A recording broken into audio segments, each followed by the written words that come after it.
to introduce you to somebody who's a former colleague and a friend, Turi Munthe, who I met when we were both at the Royal United Services Institute for Defence Security Studies. I was twiddling around with security intelligence, and Turi was running the entire Middle East. Great success, as you can see. With extraordinary success, yeah. Sitting across a desk from him, I was able to appreciate his extraordinary linguistic abilities, capacity to think quickly, deal with an extremely unpleasant boss, and generally be impressive. And I think if you look at the handout for today, it gives you a sense of how impressive he is. Turi is founder and CEO of Demotix, a multi-award-winning picture and video newswire, with news supplied by citizen journalists around the world. He's English, French, Swedish, and was brought up in London. He's been a publisher, editor, policy analyst, lecturer, journalist, talking head on most of the big English language broadcasters, fashion icon, poet, artist. He's lived in US, Syria, Israel, Nepal, Spain and France, studied at Oxford, Hebrew University and NYU. Speaks more languages than everybody else that I know. Has authored a book, The Saddam Hussein Reader. I'm going to hand you over to him in a minute, but I think it's just worth reflecting on the extent to which all of us, certainly those of you guys on New Security Challenges who are doing it this year or last year, it's nice to see people back, how frequently when we ask our question, the question, what's new? What is it that we have to think about now that maybe people haven't thought about in the past? We hit on new media, we hit on the internet, we hit on new forms of communication and journalism. In my pocket, as I'm sure many of you have, is a mobile phone that is capable of creating broadcastable quality images, film and audio. How extraordinary. And I think Turi's the best qualified person I know to tell us about what that actually means. I'm going to hand you over. Thank you very much, Shane. I have done something special which comes with being old. I've pinched a joint, so I'm going to sit down if that's okay. If you can't hear me, I'll just bring these closer. Also means I can't see you sleeping. A bonus.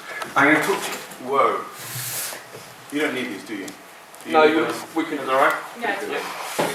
I'm going to talk to you a little bit about Demotix first, what the idea behind it was, why we did it, what it's achieved, what it's failed, etc., etc.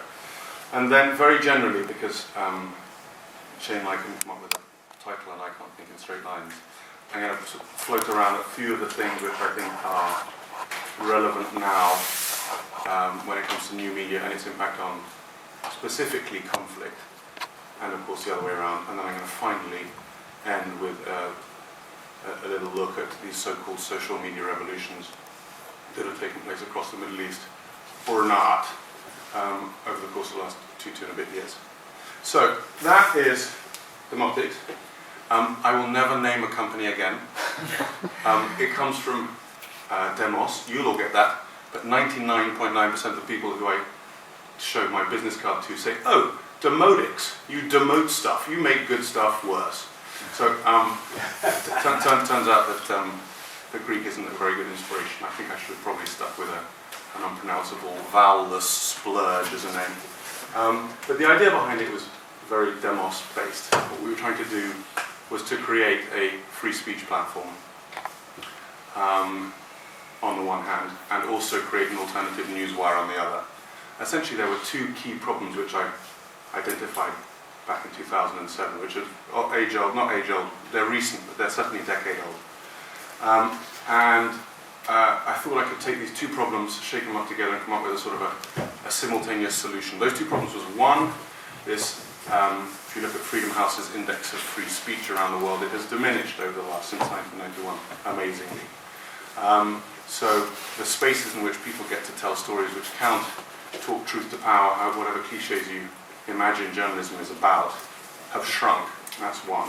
And two, over the course of the last 10 years or so, more, actually 15 years, there's been a mass shrink in the way news is told and the number of journalists. 35,000 journalists were sacked in the US alone in the last 5 years, broadcast, print, online. There are only 4 US newspapers that have a foreign desk. LA Times, Wall Street Journal, New York Times, and the Washington Post. There used to be Newsweek and Time, now there's just Time. But that is the state of affairs which is mirrored all over the place. the BBC doesn't have a full-time staffer in the whole of Latin America, which is kind of absurd. But that's happened because nobody's figured out what their business models are to make money from selling valuable information to consumers. Welcome to the internet. So these two problems, you end up with, on the one hand, sort of a shrinkage in free speech spaces globally, and on the other hand, you end up with mainstream media also shrinking back the kind of breadth and depth of analysis of its coverage of mainstream news events, both of which is a bad thing combined.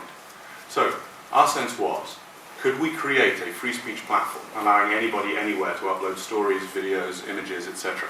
of news in a way which was ultra secure? We strip all the metadata out of all the content which is shipped up to us.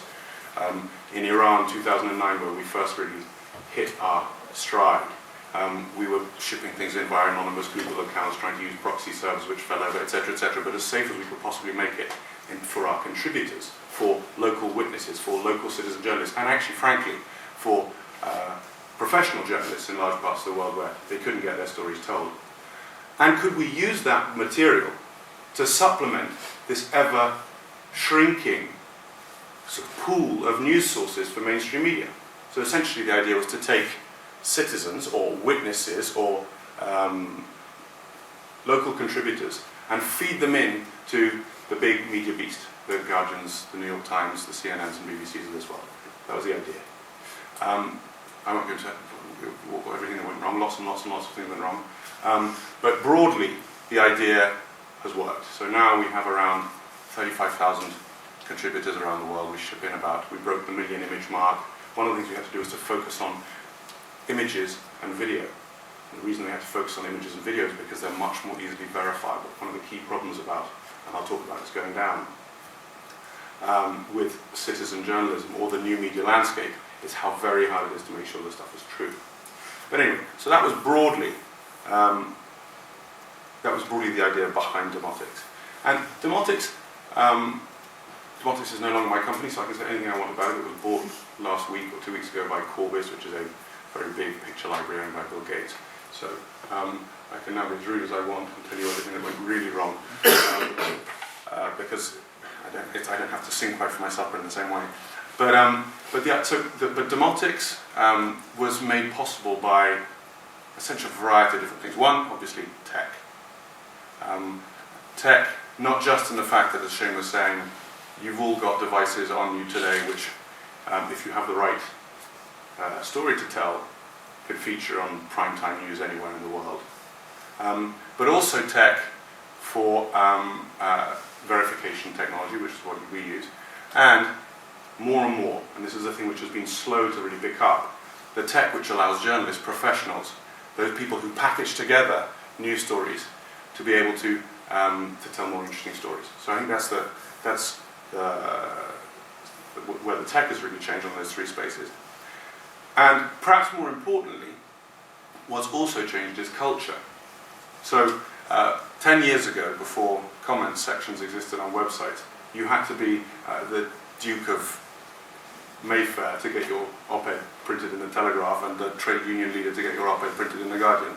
Now everybody and their grandmothers and their pets are commenting on every article that you've seen. I don't know whether you enjoy looking at YouTube comments. They're some of the most imaginative swear words I have ever come up with, I've ever seen. The Guardian and other big mainstream news sites monitor, but left to their own devices, I mean, you're sort of sitting in a Chatham House closed session every day, any time you want in those kind of contexts. So this commenting, which is where it all started, sort of said, you guys used to be the passive recipients of whatever stuff we chucked at you.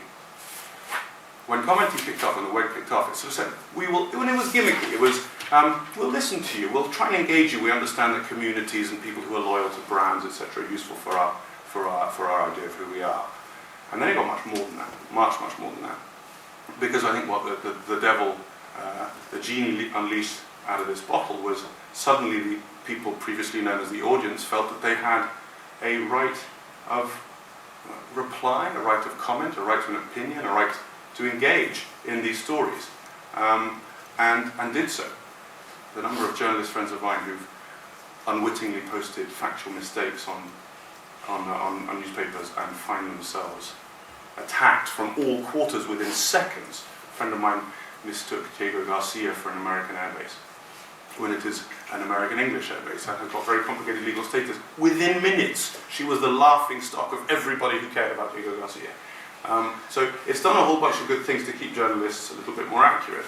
What it's also done is it's changed this idea of who gets to contribute to the news and who tells the news and who forms, in a sense, the narrative arcs of the news stories that we look at. I think this is an absolutely critical thing for where we stand today, this whole issue of who builds not just the individual pieces of fact, data, news items, etc., but how the overarching stories, news stories, particularly over the course of the last 2 years with these extraordinary events taking place across North Africa and parts of the Middle East, who gets to tell those stories and define what the overarching story is. In a sense, all this is part of a general cultural shift. So, Wikipedia chewing up, spitting out and trampling the Encyclopedia Britannica, this idea that a collective of lots of individuals can tell a better story, more accurate, more quickly than the very old, very bearded gentleman who's been studying the same thing for the last 1,000 years. But it's also Craigslist, where many of you will have got flats or boyfriends or whatever it might be, has replaced the classified ads monitored and managed by brokers that used to be newspapers or magazines. Now people do it themselves. It's also reality TV, Big Brother, consistently hammering the ratings of EastEnders and Coronation Street. We like the real feels, I don't know whether it's the real, but we like whatever it is that's producing. It makes us feel like it's real, and it makes us feel like it's true.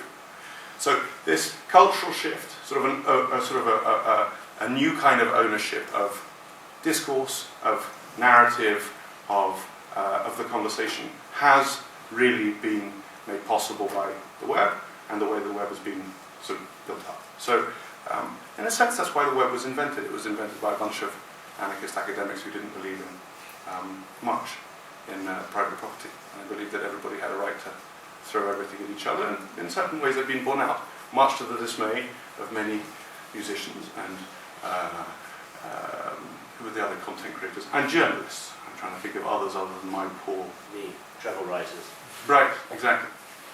So that broadly was the idea behind Demotix, old-fashioned liberal feeling that power needs to be kept in check, that everybody has a right to tell their story, and that journalism is an absolute fundamental good in terms of building a healthy civic and political society. I just sold to Bill Gates, so obviously everything I say about that perjures me, but I used to be able to say that with a straight face.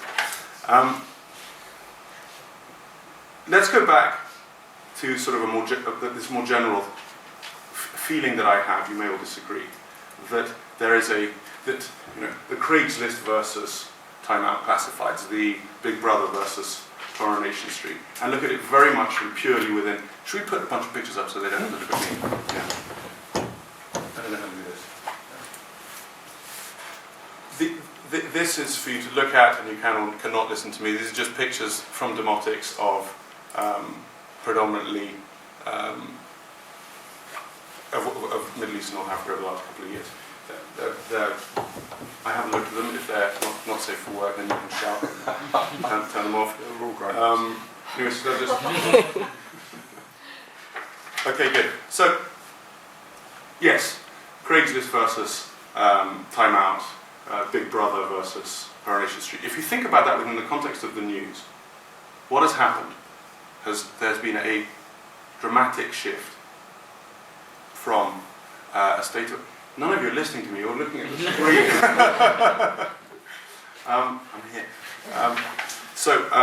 So there's been a very dramatic shift, I think in the last 10 years or so, where 10 years ago it would have been absolutely unheard of for Al Jazeera or the BBC to have anything other than John Simpson presenting the news in a perfectly formatted, high-definition, prepared, packaged report, done 6 hours, 12 hours, 24 hours earlier, on exceptionally classy and expensive equipment, shipped through as the BBC's view on what was going on in you name the place. Over the course of the last 10 years, that has really shifted. You've seen it incrementally. You've seen far more handheld camera footage, video, camera phone footage on telly.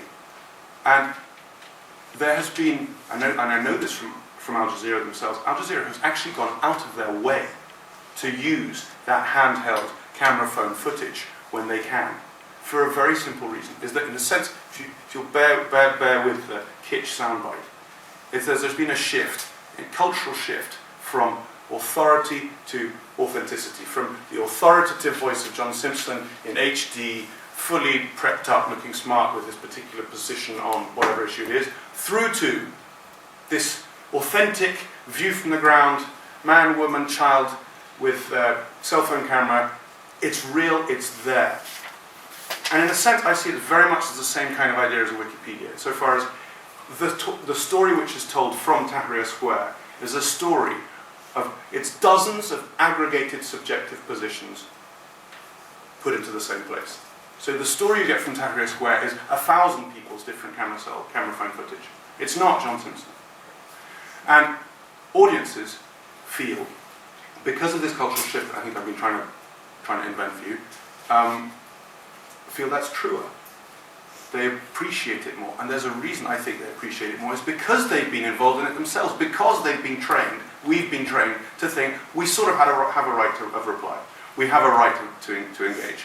We are used ourselves to commenting on the bottom of Telegraph articles, or changing Wikipedia entries, or whatever the hell we're doing. We're engaged. So we recognize in the protesters in Tahrir, or the FSA footage coming out of Homs, we recognize an element of ourselves in there. We can associate, we empathize. And it's become more true, it's become more real. There's all sorts of great things about that, there are all sorts of terrible things about that. But in this shift, if you want, from the authoritative to the authentic, what you've seen is a hammering of trust in mainstream media brands. So if you'll stick with me for 2 seconds, I'll give you some statistics about this. They're shocking.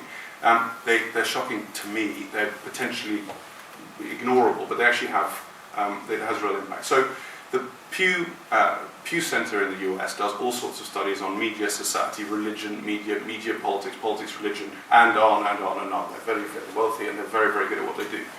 They've been running studies for the last 10 years, from 2002, on brand trust of mainstream media organizations. They take 13 of the biggest ones: NPR, CNN, Fox, God bless them, New York Times, Wall Street Journal, Washington Post, all the big ones. And I went and researched this. I have the data for you. Of the 13 top news organizations in the US, when they did the study in 2002, their respondents said 71% of their respondents their respondents said that these 13 news organizations collectively had an average of 71% credibility, according to the terms of Pew. When they did this again in 2012, that was 56. That's 15% drop in credibility in 10 years across all of them. And some far, far more than others. Amusingly, the New York Times. The New York Times wasn't in the first study in 2002, but they came in 2004. They moved from 62% credibility, which is very low, and quite close to Fox. Because there is, as you know, an enormous political fracture across the US, specifically when it comes to media. So they had a 62% credibility in 2004, and a 49% credibility today. Wall Street Journal, 77 to 58, and on and on and on. Fine, right? Who gives a damn? There's all sorts of... We've got YouTube, we've got Wikipedia, you've got Demotix, you've got Twitter. Actually, it does have... there's all sorts of good things about it. Everybody's engaged, people think they can tell a story, they're allowed to be involved themselves. There's 1,000 different news sites out there, and blog sites, and Twitter sites, and on, all the things I've just mentioned. People think they can collectively tell the story themselves, and they're involved in that. And I think that's great, that's empowering. All of us has our own individually crafted sense of the news every day, because you may have clicked on your New York Times link, your browser, your website this morning, or you may have clicked on Slate, or you may have clicked on the Guardian, Telegraph, elsewhere, or dozens, or your Twitter feed may be obsessed with the latest Big Brother problem, or what's going on in Syria, or whatever it might be. We all have a different sense of it. 50 years ago, you were either one of the group of people who read the Manchester Guardian, or you were one of the people who read the Telegraph. A huge community was built into that readership. You had sort of an aggregated bunch of knowledge that lots of other people had. Now we're all telling our own stories about the things that happen in the news. That's great on some level. It's terrible on another level. It's absolute heaven for conspiracy theorists. If you believe, if there's no one you can really believe because you can get to tell the story yourself, then frankly, David Icke, is it Icke? Icke. Anyway, the loony, the alleged loony, is... Edit it out. Edit it out, please. He may have a point. You never know. And frankly, I don't know whether, Shane, this is your experience, but as I worked in the Middle East, the more you know, the more convinced you are the whole thing's a big conspiracy anyway. So, you know, anyway, so it's conspiracy theory heaven, and that's extremely problematic for building intelligent political responses to it, to whatever's going on, right? So that's one big problem. Another problem with this shift to authentic storytelling, to a different kind of news package, is detail. You don't have that kind of follow-up. If you've got 1,000 people in Tahrir Square, they're there on Tuesday. Are they there on Thursday? Are they there a year later? I was listening to Radio 4 a couple of days ago, and John Simpson was back in Halabja, which was attacked by Saddam Hussein in 1988 with chemical weapons, appropriate given what's going on potentially in Syria now. He'd been there in 1988. He was there again recently. The level of detail, of analysis, of historical memory, of actually just learning that the guy, unfortunately, however pompous, however often he liberated Kabul, he's got, and he shares that. And it tells you a much more sophisticated story than a wall of tweets, come today, gone tomorrow. The other problem is, of course, activism journalism. Now, today, most of the stuff which you see coming out, all of the stuff that you see coming out of Syria, is essentially activism journalism. Now, that's absolutely fine on some level. Those are the only people who can tell stories now. Those are the only people who can supply this sort of this baying beast, the media industry, with the stories that they want to be telling, because everybody else is being killed. They're being killed too, as well, of course. But they're shipping this work out, and we're looking at all of it and thinking, yeah, that's terrible what happened in Homs, in Idlib, in Daraa, in Halab, in wherever it might be. But did it really happen the way they said? Well, there's this little element of distrust in also citizen media has done terrible, terrible things for, again, policy responses to that. Again, the causes of, say, the FSA in any one of those places that I've spoken about. So, again, that element of doubt, that greater element of doubt, you don't have it with, we no longer trust the New York Times, Guardian and Telegraph, but we also no longer trust, or we really did trust, this kind of activist work being pushed out. It's diminishing the value of the news, and it's diminishing our potential, the potential work which can come out of that kind of, I think, critical storytelling.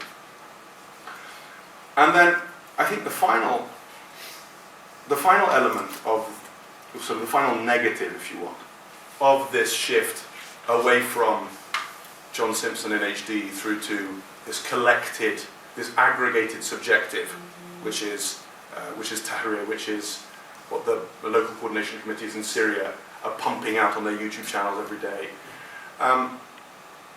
The other critical problem here is that on some level you end up with, you may all argue and disagree with me on this, but you end up with a much less sophisticated tussle over the way the big story is told.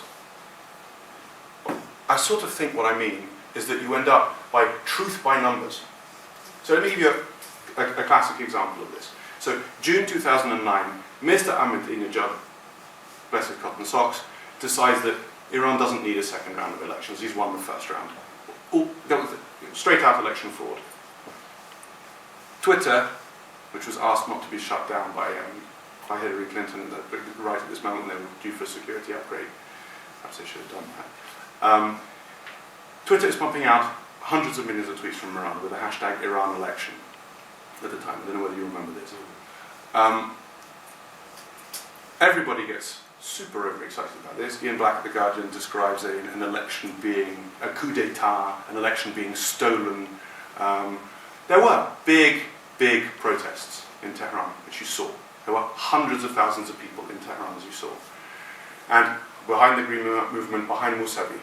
But the source of most news coming out of it, apart from Demotix, which had actually had 24 street journalists on the streets of Tehran shipping stuff through via all these anonymous Google accounts I was telling you earlier.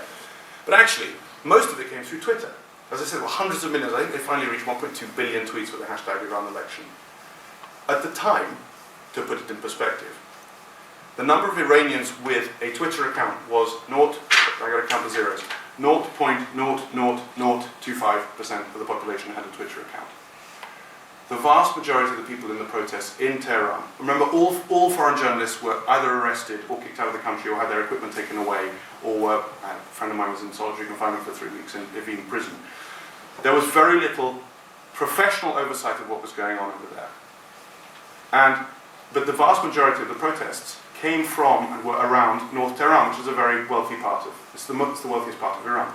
So we ended up with this story about this stolen election, when almost certainly, from all the sources that I had in Iran at the time, and this has been discussed subsequently, almost certainly Ahmadinejad would have won the election anyway. He would have won it at the second round, hands down. He decided to call it early. Illegal. Bad boy. But actually, was this the great coup d'etat that everybody in black leading the way was describing? No. And one of the reasons that they got so obsessed about this, and they were convinced of the truth of this particular narrative, was because everybody was there saying, in a billion tweets, mostly coming from LA, where there's a very large Iranian community, saying all sorts of terrible things are happening here. There are millions and millions of people in the streets. There were a lot of people in the streets, but what happened is the narrative was taken over. This became, very willed. Everybody wanted the Mad Mullahs as their Mad Mullahs trademark, registered brand, to be kicked out from the West perspective. But actually, the story was told with it was willed. It was a willed outcome. It wasn't actually what was going on. I wonder whether you agree with me about Egypt as well. There's an element of Egypt. Everybody sort of thought. Sorry, let me say that again. Everyone saw, certainly the West, Western media, New York Times, Guardian, the big ones, but also CNN and Al Jazeera English, describe what was going on in Egypt as sort of the American War of Independence, right? Toppling Mad King George, who'd been there for a very long time. Finally, this burst of liberty, freedom, etc., and they were getting rid of the bad guys, these tyrants. That overarching narrative was built by, again, vast amounts of citizen journalism, thousands and thousands of people with their cell phones shipping in these individual images. And it bolstered that idea of a mass, total popular, unified uprising against Mubarak. And in a sense, I think it gave it more credence because it wasn't John Simpson going to Egypt and saying this is what's happening. It was tens of thousands of people with their little cell phones shipping those images, those videos, those tweets out. It gave this sense of it being a total collective uprising, a unified force, because in part of the media and the way the stories were being pushed out via Twitter, via Facebook, etc. That, I think, is profoundly problematic. Partly, that emerges out, that comes from the fact that professional journalists don't know how to do their job and that Ian Black fucked up. But also, and CNN did the same at a number of different junctures over Egypt as well. They're getting better, but it's sort of a systemic problem of the way, within the way we get news from these conflict zones today. Another stupid example, I don't know where you saw this, but there was a Vanity Fair article about the key players in the toppling of Mubarak, which came out, I think, in April 2 years ago, with portraits, stunning sort of magnum photographer quality portraits of these key players in what had gone on in Egypt. I personally knew a quarter of them. I mean, I know I don't spend a lot of time in Egypt, I've been to Egypt a few times, but I personally knew a quarter of them and was in interaction either via Twitter or elsewhere with another quarter of them. The other half I really didn't know. But that is obviously a terrible sign, because what had happened is that some person at Vanity Fair had turned around and say, who are the people who I know are important in my understanding of what's going on in Egypt today, and had sort of drawn up the list, completely missing what has turned out to be many of the dominant forces within Egyptian politics. Nobody heard of Morsi, who's now quietly becoming, or not, the next Mubarak. So there was this tremendous short-sightedness based on the kind of media accessible to the people writing the stories. And in a sense, I think that the Egypt story, the toppling of Mount King George, the end of dictatorship, the beginning of freedom, was a story mistold from very, very early on, partly because it was willed in that way, but also partly because of the kind of media being shipped through to the people telling that overarching story in the broadcasters and newspapers. There are other risks involved in what's going on today, and I suppose the biggest from my perspective, and this is a footnote, but probably the most important footnote again from my perspective, is conflict now does media in a way that pre-web they couldn't. Propaganda has always existed in its own particular way, but today let's take Syria. Syria, the FSA is in its very, very broken, regional, disconnected, fractious way is very, very closely linked to the LCC, the local coordination committees, which ship through all the YouTube videos that you've seen of what's going on there. They're very closely linked. They've understood that there is a media battle to be won here, just as much as there is a terrible onslaught to withstand inside Syria itself. What this has meant is that media, straightforwardly now, is entirely legitimate as a target for the Assad regime, and has been from the get-go. February last year, Marie Colvin, Rami Ochlik, Ramia Sayed, and one other were killed within 2 days of each other in Homs, and today the Committee to Protect Journalists, I've actually got the numbers of the where are the numbers? Yeah.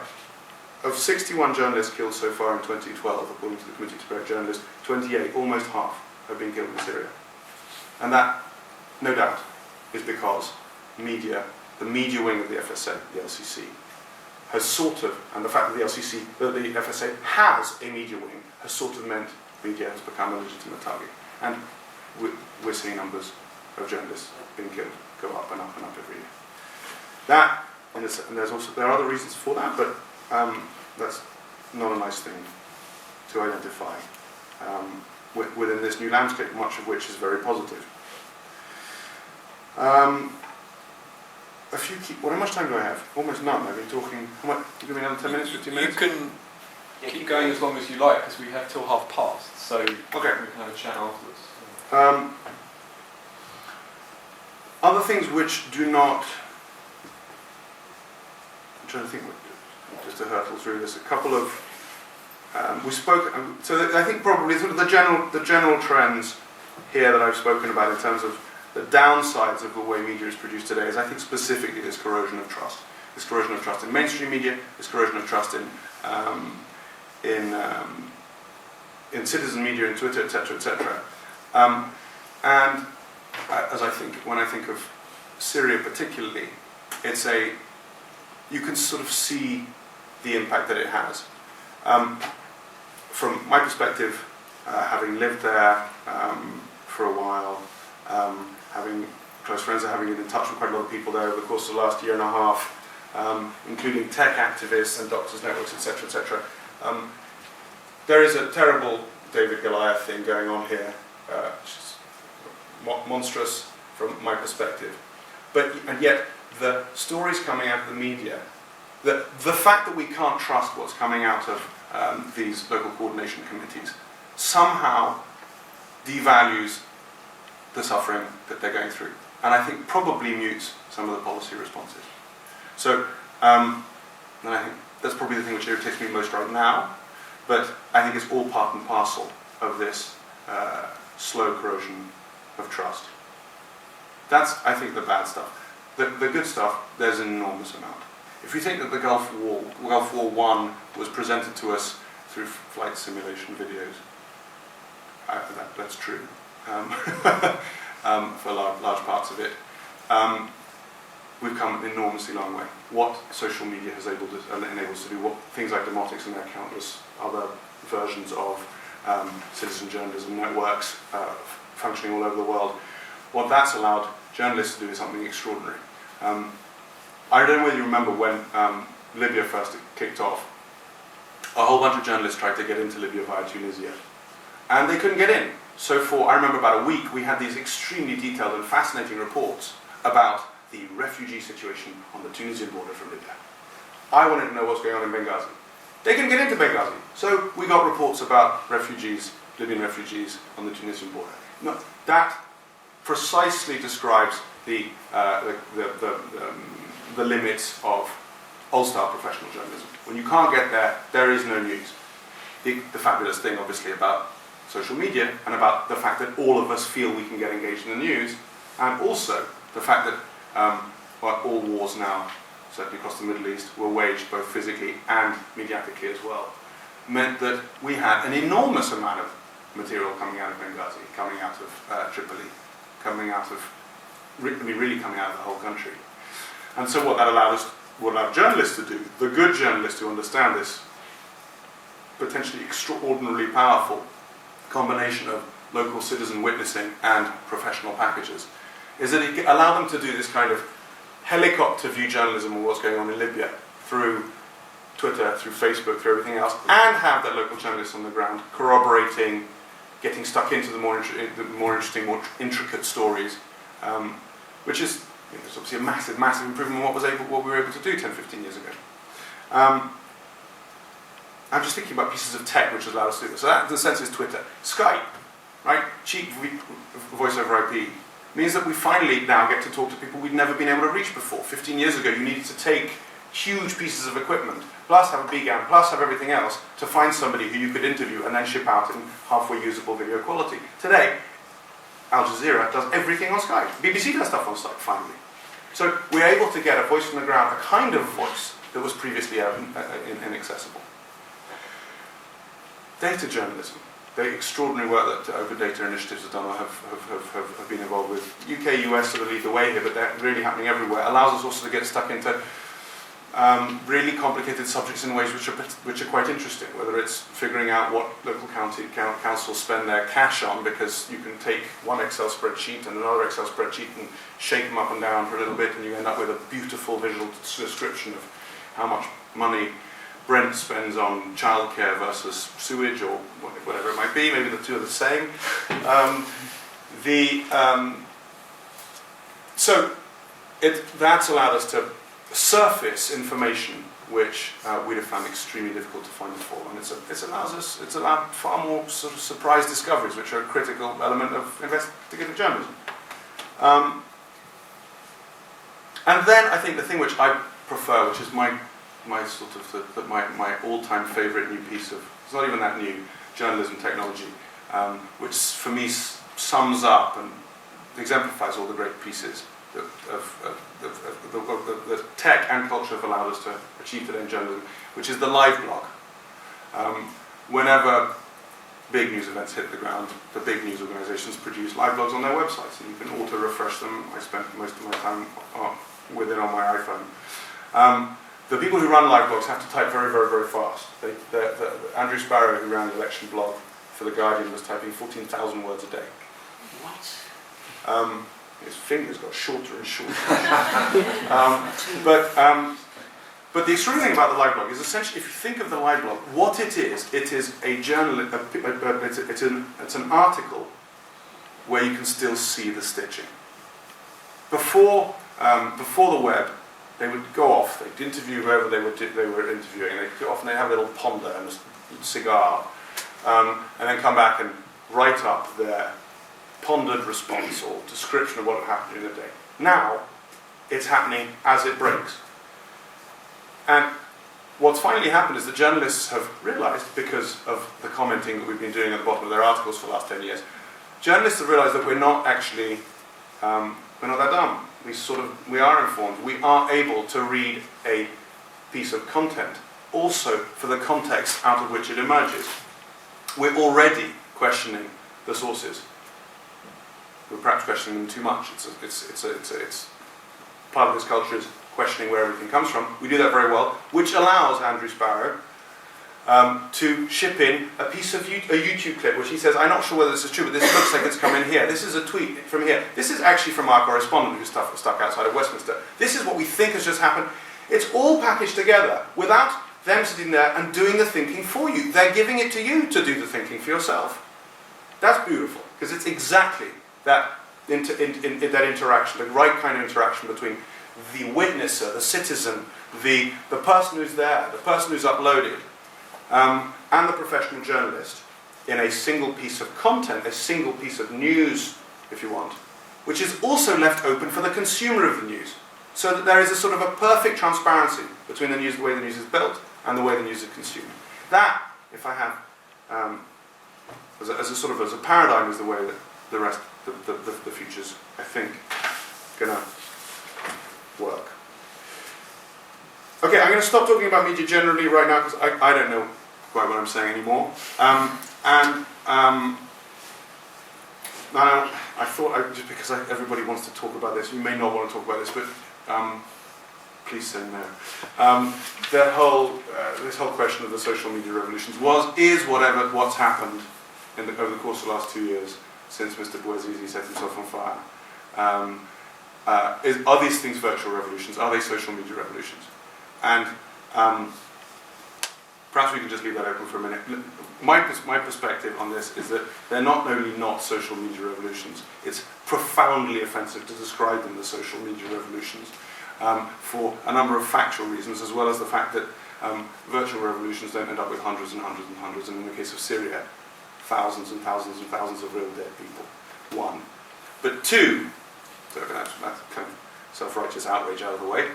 But two, and this ties back, I think, to what I was trying to talk about when with these narrative arcs, these new narrative arcs, big narrative arcs being built out of media stories. I don't know whether it was ever much better, but I can certainly say that it's certainly not much better now. That these big stories, the Mad King George toppled, Mubarak equivalents, have really not improved. And I think that actually some of the nomenclature around these, let's just go through them. Arab Spring, Facebook and Twitter revolutions. The Arab Spring, what it talks to is a history of pro-Western. I mean, it says Prague Spring, right? It says this is a moment where these guys we weren't quite sure about turn towards us and become one of us. Facebook and Twitter revolutions, these terms which were bandied about all over the place, and still periodically you come across them. They also say, hey look, California just exported its ideology to these crazy Muslim African Middle Easterners. It's saying it's expropriating an absolutely 100% vociferously, excuse the word, native uprising, and trying to own it itself. But in those ideas of this Facebook and Twitter revolution and of the Arab Spring, again, it told the story which people wanted told, and it told the story not just that the Guardian editor and the New York Times and CNN and Fox almost certainly wanted to tell as an overarching story, but it also told absolutely the story that protesters across the Arab and North African world also wanted told, because that was the way the way the support was framed, and that's also the way we intervened in Libya, amongst other things. Okay, enough from me. Thank you very much.